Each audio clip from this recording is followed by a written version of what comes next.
To begin with, this story starts in Meridian, Idaho, sometime before the turn of the century. Although 90% of the story takes place in Alaska, it all began with my stepmother having weird dreams, if they were dreams that is, about a little girl. She even said she had seen the little girl once. My brother Caleb was around the age of 3 and had fallen asleep on my couch in the living room. My father had let him sleep there for the night. Yet at around 2 or 3 a.m., my brother had woken up and found that his favorite Woody doll was on the arm of the couch. Yet before he could grab his favorite toy, he said a green hand came up from the side and snatched it. It went back down to the side of the couch and disappeared. My brother had gone into my father and stepmother's room, crying about what had happened. The only other thing I know that happened before my brother Tommy and I moved out back up to Alaska, we were both born there, with our mother, was that one time that I walked into the bathroom and the door shut by itself and the light turned off by itself. I then was greeted by 2 deep red glowing eyes in the area of the bathtub.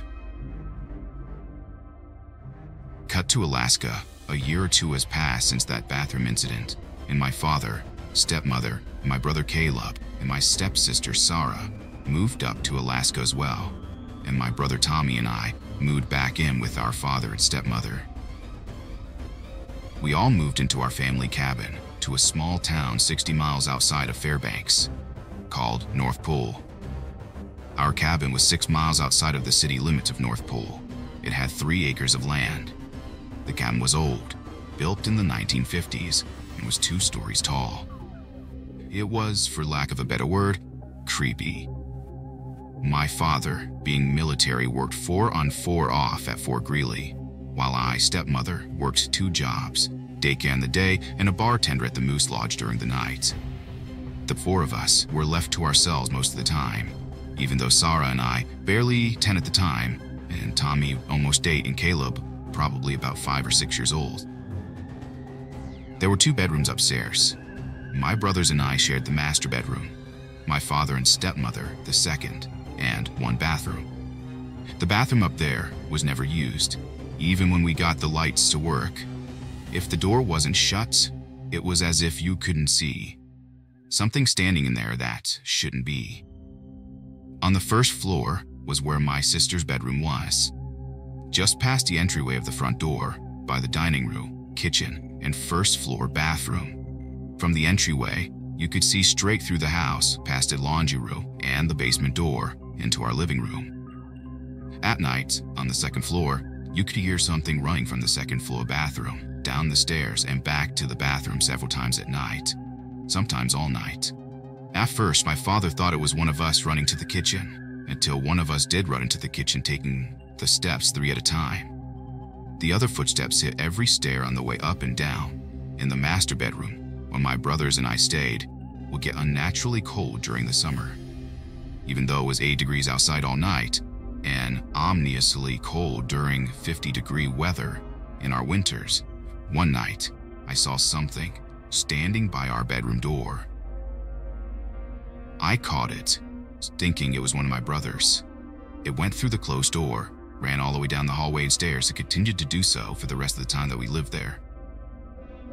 My brothers and I hated the room we lived in. In fact, when I was about 3 years old and my grandparents owned the cabin, my brother Tommy and I had been born in Alaska and spent our toddler years up there before moving to the lower 48.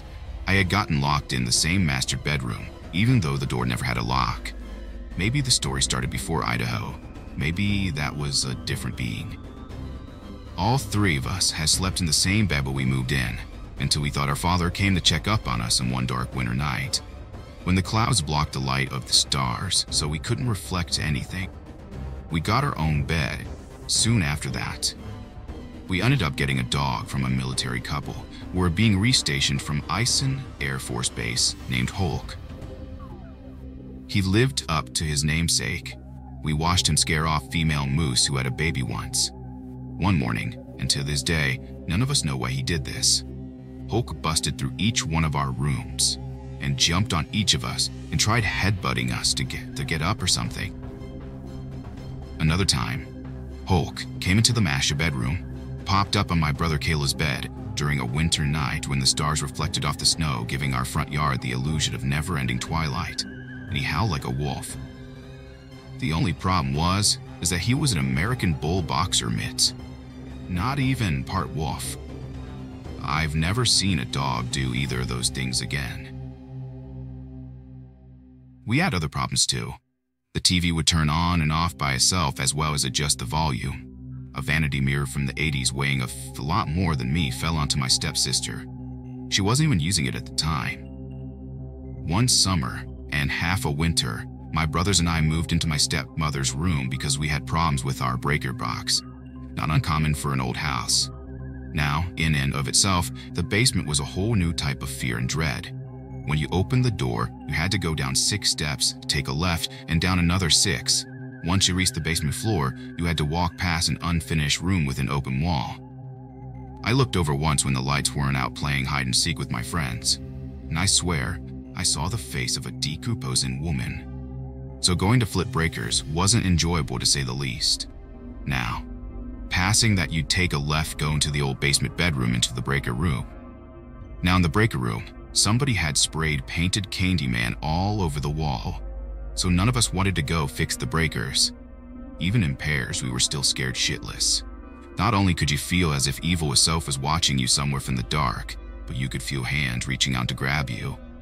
One very warm, very clear-skied night in the interior of Alaska, sun doesn't set and it's bright all night. Even if you can't see the sun, it's like mid-afternoon. My stepsister and I had to fix the breakers. We could only find our small flashlight for some reason or another and descended into the horror story of a basement.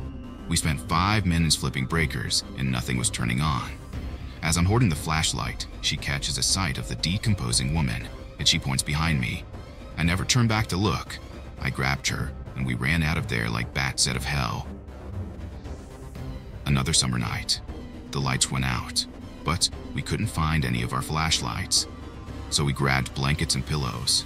All 4 of us went to sleep on our trampoline, to the sight of the same black figure looking out at us from one of the master bedroom windows. When my stepmom got back home later that night, she woke us up and flipped the breakers, and it worked the first time. 2 years of this going on and our septic tank had backed up into our well. Other than Idaho, I never grew up on drinking city water. We moved from that cabin to a house still outside of Simi-Linets, off of Badger Road. The only thing that happened in that house, other than stuff with the TV turning on by itself and adjusting its own volume, was our brand new boiler, quite literally blowing up a day after it was installed. The owner of the house called a different company to come check out and install a new boiler. They never found anything wrong with the one that blew up though.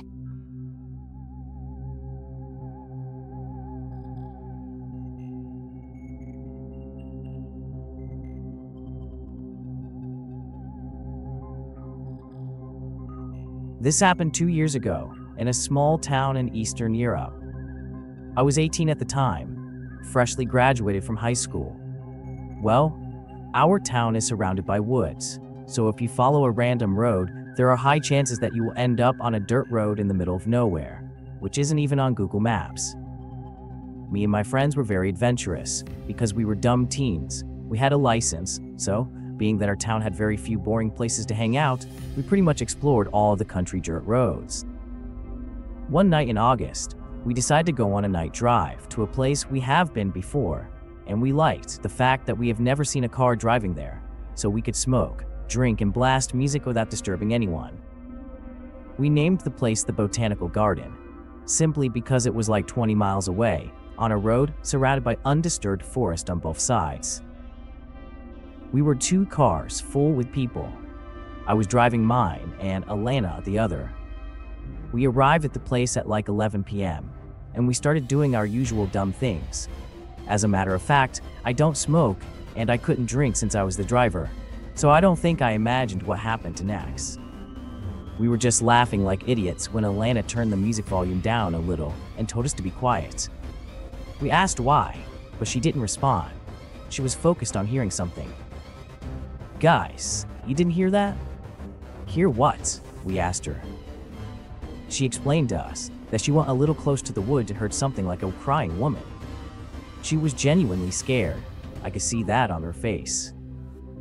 While I was telling her that it was most likely a fox or an animal and she mistook the sound, a few of my high and drunk friends started bluffing, screaming at whatever it was to go away, that we could beat the shit out of it. Suddenly, we began hearing rhythmic screams, like 10 seconds away from each other. But what really scared me was that every scream sounded closer to us. Well, to be honest, I really thought that there was someone that needed help, but those screams were something scarier than in any horror movie. I could still hear it sometimes in my nightmares. I know we were dumb, but we didn't move a muscle. I don't know why. We were just staring at each other, not saying anything with our scared faces. I think it was the fact that we were like 10 people, so we felt a little strong. We also had pepper spray just in case we run into somebody we don't want to. The girls were the first who made the dash for the cars, followed by everyone else. I turned my car, and as soon as my headlights came on, I could see someone standing in the woods behind a tree. It looks like a woman, but very old, and she was hunched and had some kind of walking stick. I can't remember what she was wearing, but her whole face was covered, and I couldn't stay too long because my friends were screaming at me to floor it, so I did. We drove back to town, and we stopped at a gas station to gather our thoughts. Everyone was puzzled, and everyone saw that old woman. My friends in the car behind us said the old woman got out of the woods and was chasing after the car. I absolutely have no idea what we saw. I haven't been back there at night. We told the other friends what we experienced, and a group really went there to see for themselves. All I can say is that they hesitated to tell us what went down. They just told us that they were too creeped out and booked it out of there very soon.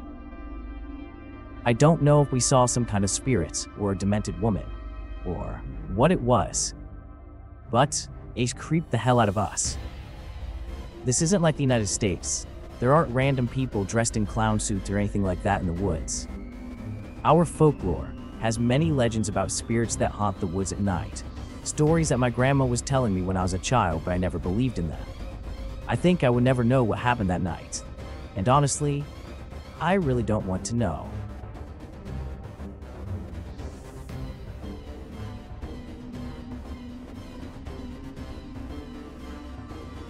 I used to reside in Las Vegas. I've moved out of state since. Currently, I'm in Washington State. When this took place, I lived right outside of Seattle, maybe a half an hour away at most.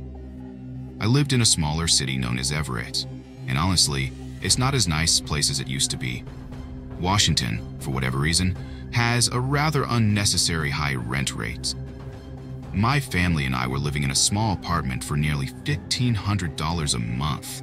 So you'd expect we'd be living somewhere pretty nice, right? Of course not. The interior itself wasn't bad, but it was very small for the three of us to squeeze into. We made it work, of course, though there were negatives, such as sharing a bathroom, but it wasn't nearly as bad as having the entirety of the grass hill in front of the apartment door littered with cigarettes and used epidermic needles. By this time, we had a security system installed, including an interior camera, so we had no issues with break-ins. However, my car was constantly being broken into. There wasn't ever anything really to take, though. I mean, once they stole sunglasses, and another instance they pried a glass lid open and attempted to funnel gas out. I don't know how well that worked out for them, though. Living there was pretty shitty. Our roommate and I even ended up being followed around by some junkie, asking for a pipe while grocery shopping across the street from our apartment. The area definitely wasn't ideal. The apartment complex was pretty quiet, though. Just be careful outside, I suppose. The neighbors directly above us had quite a few small children, always running around, and their parents spent a lot of time on the balcony, flicking the remains of their cigarettes onto the lawn out front. Obnoxious, but what could you do? The neighbors directly next to us, they had a no smoking sign bolted to their door. This was because they were an elderly couple, easily in their 60s or 70s, and the wife was handicapped and constantly hooked to an oxygen tank. Their middle-aged son seemed to live with them as well, and also took part in littering the lawn. I had spoken briefly to them, mainly warning them about leaving my bike on the balcony. because apparently someone had stolen his wife's 150-pound mobility scooter after they'd briefly left it by their front door. I'd seen the son by himself at night mostly, chain-smoking and listening to the Walkman pinned to his side. We made a small talk once or twice, while we both happened to be smoking outside, but I didn't make it a habit or anything. He gave off some odd vibes. I ended up enrolling into a trade school, which happened to be out of the state of Oregon, Astoria, Oregon, specifically. I was in a very small town, only really known for it being filming area for both the Goonies and the Kindergarten Cop. It was roughly 4 hours from Seattle, so I wasn't exactly close to home. The first few weeks went very smoothly. I did, however, end up receiving a call from my mom one night. The police had shown up at her apartment door, demanding the information of our elderly neighbors. She couldn't help them, of course. We'd never been more than friendly to them. We had also noticed that their truck hadn't been parked out front lately, and some sort of maybe they disappeared or something is what we thought, you know. Not much later, an instructor of mine came to a class with a newspaper clipping about a missing girl. He read the article to us and moved on. About a week after this, I was in my town with my partner at the time, and I received another call from my mother. She explained to me that the police had showed up again, this time at the neighbor's apartment. Their truck still hadn't returned. She did, however, end up seeing the elderly man one day after work. Of course, she asked him what was happening, and he explained everything. The missing girl my instructor brought up before class, his son ended up being responsible for. There was a young girl, either 14 or 15 in California, who their son had been chatting with online. Essentially, he was catfishing her. He portrayed as some 18-year-old man as an online persona. Keep in mind, he was nearly in his 50s. They had been talking for quite some time, and with her teenage angst and all, ended up getting into a fight with her parents. So she decided to pack her things and run away with him. He took his parents' truck out to California and picked her up. She was then held captive in his truck for the next several days. He took the battery out of her cell phone, so she couldn't be tracked. They ended up driving from California all the way to Astoria, Oregon. For whatever reason, after he decided he was sick of abusing and sodomizing her, he parked the car at only a McDonald's in town and just left her there. She managed to get out of the car and explain it all to whoever she happened to come across at the open register. The police were called and her parents immediately drove up to get her. And to add even more salt to the wound, his wife and kids all found out about this via the local news. Turns out, his name is Russell Davini, and he's been charged with kidnapping, rape, unlawful sexual penetration, sodomy, sex abuse of a child, and coercion. Pretty freaking odd that we ended up in the same small towns, not just once, but twice. I've since completed school and my family and I have moved once again.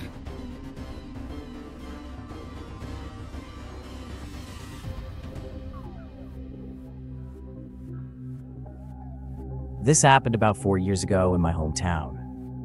I was a freshman in college and living with my best friend. The town I'm from is a dried-up, miserable wasteland. It seems like everyone there is either stuck up or seriously screwed up, and I have stories for miles about the crazies there. My roommate and I were both night people, so we generally ate around midnight. On this particular night, we had a hankering for meatballs, but seeing as we had no ground beef, we needed to make a quick run to Walmart. My pillow also had an unfortunate vodka accident, so I needed to replace that as well. We are both relatively attractive, I'll be a goofy young woman, so we tend to attract a lot of attention in public. Our town is not too big, but for some reason, it has quite a few Walmarts. It's very excessive and very unclassy. We lived about 10 blocks away from the closest one. The next closest one that didn't pose an immediate stabbing danger was about 60 blocks west and was about 10 minutes from our place. We arrived at the neighborhood Walmart and were entertaining ourselves and enjoying our night. We met a funny guy who worked in the home improvement section. He showed us all the goofy things he built with paint chips. We also chatted with the guy in the electronics department briefly because we had gone to high school with them. Since there are so many Walmart options in our town, generally, each location tends to be pretty empty customer-wise, especially late at night. So, we were pretty relaxed in how we knew the people there. We were breaking the rule of keeping your head down and mouth shut, but there really didn't seem to be anyone around to notice us anyway. We had been goofing around for about 20 minutes, and I can't remember everything we decided we needed, but it was a good basket load. As we made our way to the front to grab one, I noticed that the guy was there again. Who exactly? I'm not sure. I kind of halted in my steps so I could think better. Why did I think again? My brain answered. Because he's been there. Every aisle we've been on. Even the paint aisle. What the fuck? I decided immediately things were nasty. I gave my roommate that girl eye communication thing, so she knew. I love her for that. We walked straight to security and asked the guy to walk us to our car, and he obliged. I told him he deserved a raise. He was a sweetie, and I peeled out of the parking lot. Growing up in the town, I knew every back road and shortcut of the county, so I took them. I'm extremely protective of my roommate, and I don't even know why. I get a macho boyfriend attitude when I'm around her. So even though there was no way he was following us, I took a threat to our safety very seriously and drove through alleys and down back roads watching the rear view for anyone following us. We still had no ground beef and my tummy was rumbling, so I took us through a meandering path to the westernmost Walmart location. I scouted the parking lot, saw nothing explicitly shifty, and parked. We had a great spot right in front of the door. This Walmart is incredibly nice. It is only a few years old and the classiest classy you can get part of town. We grabbed a basket and started shoving the things we needed into it. I'm watching our backs like a hawk the entire time. No guy. I relax. I know he couldn't have followed us. We get in the checkout line.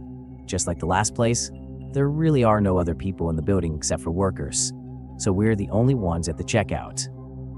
There is an empty checkout to our left. I bought my items and was trying to sack them. The worker just didn't care about life anymore, while my roommate checked out. I looked up from trying to stuff a pillow into a bag much too small for its size, and there was our guy again. A 40-something-year-old guy, shriveled up from years of smoking and hard living, with bleached brown hair and a blue, cocked trucker hat. Skinny as a beanpole and smirking. Blue eyes looking right at me. He grabbed a package of Trident and threw it nonchalantly on the belt. My roommate's back was to him, literally a few feet away, and I just went scully. Grabbed her bags, now. She wasn't looking at me. She was messing with her wallet. We are leaving, now. I looked at him, bristled, and told the cashier to call security. The poor cashier had no idea about life, if I'm honest. He looked at me like I was a talking frog. My roommate didn't look back. She started running. I think back now, it must have been fucking hilarious. A squatty blonde girl running with poorly bagged pillows behind a long lanky girl running from God who knows who, holding 2 pounds of ground beef. I looked back and he was buying his gum, watching us like a wolf. We skidded around the displays into the door, and I caught my pillow, which was dislodged under my centrifugal force, yelled at security. The man in the blue hat is following us. Watch us to the car. We kept running. I always scream at my computer when you guys post that you went to your car without security. But remember, I realize that it could have been fight or flight. We already were running, and it's just hard to stop when you're scared. I'm so glad we got a spot up front, and my remote unlocked work. We power slid into the cars, and once again peeled out. As I was whipping out of the spot, I saw security grabbing his arm as he watched us drive past the doors. On the drive home, I thought about how he could have possibly followed us. Of course, I was scared he would follow us home, so I took an extra hour before going straight back. I don't know what he was doing. I don't know why he was following us. We are young women, but 2 of us, that's a lot to deal with, I would think. The most I can think is that he was stalking Walmarts. He latched to us at the first location, but we notified security, so he left. He headed to the next closest location to stalk, and surprise, we were there too. I would feel almost like he was an accidental creeper, except that he was buying gum. Gum he would literally buy at any corner store in the city. He had nothing in his hands the first time we saw him, and that look. It doesn't matter how silly you feel. Follow your intuition, especially after dark.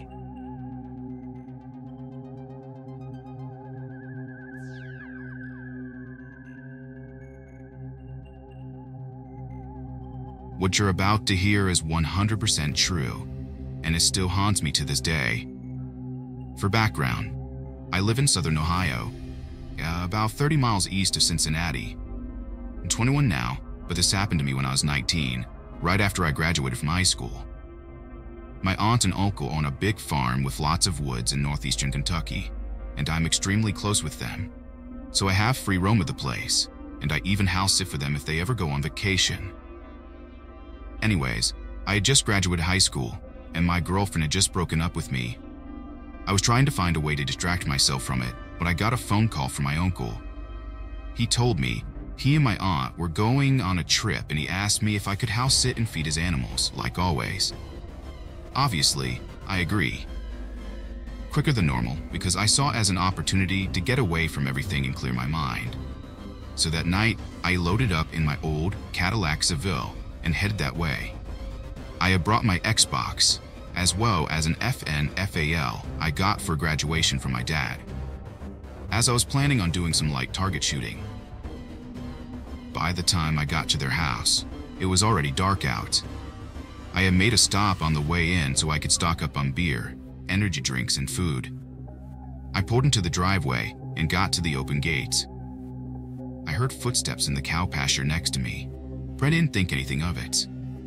I closed the gate and drove down the long driveway slowly, so I would have less trouble stopping as something jumped out in front of me. I got to the end of the driveway and pulled my car into the garage and started unloading my stuff.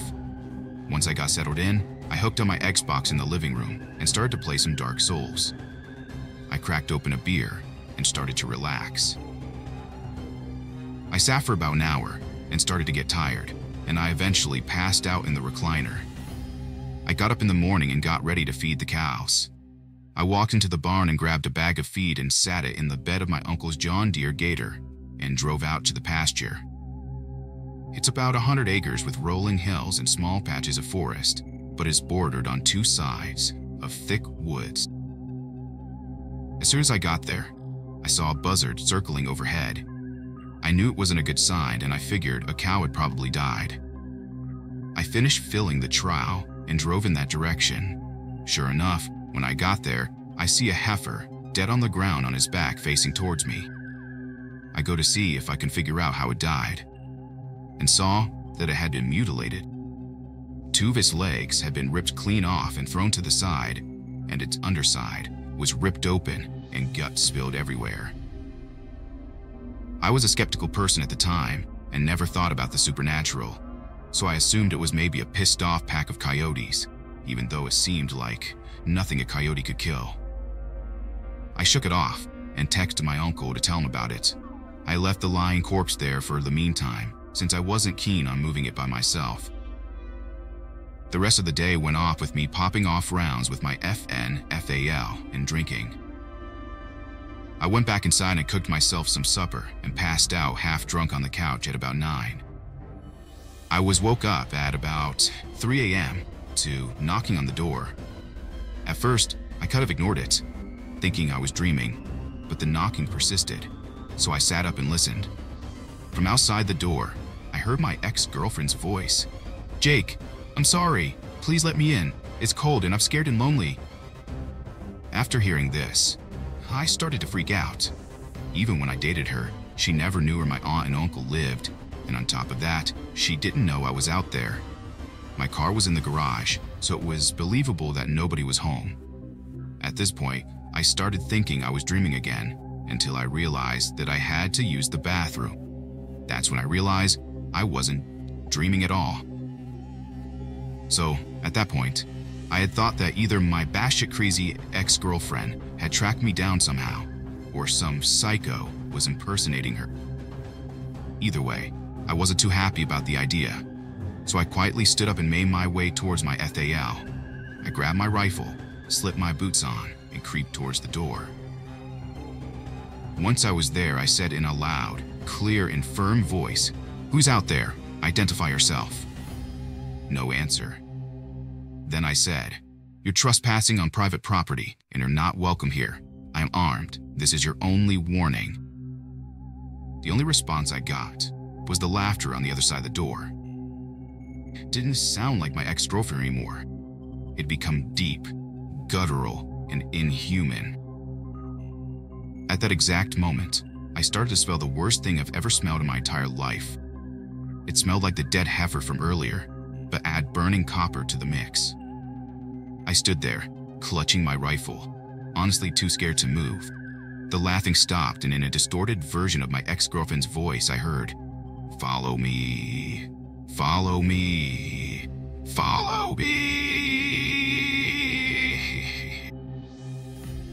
I was seriously shitting bricks at this point, but I was also getting pissed. So I made the biggest mistake of my life. I turned on the porch light and opened the door. I stepped out with my FNFAO in hand. I stepped out with my rifle in hand, ready to blast whoever it was straight to hell. But nobody was there. I thought, "Bullcrap," to myself and yelled out, "Get out of here before I blow your freaking head off." Then, in my voice right outside the light, I heard, "Blow your freaking head off. Head freaking off." And I heard creepy footsteps running away into the darkness, and I could also hear the cows going crazy. I said F this and decided to get out of Dodge. I grabbed my stuff and ran like a madman to the garage. I'm not a fast runner, but for those 20 seconds, I was Usain Bolt. This was 3 years ago now, and I haven't been back at night since.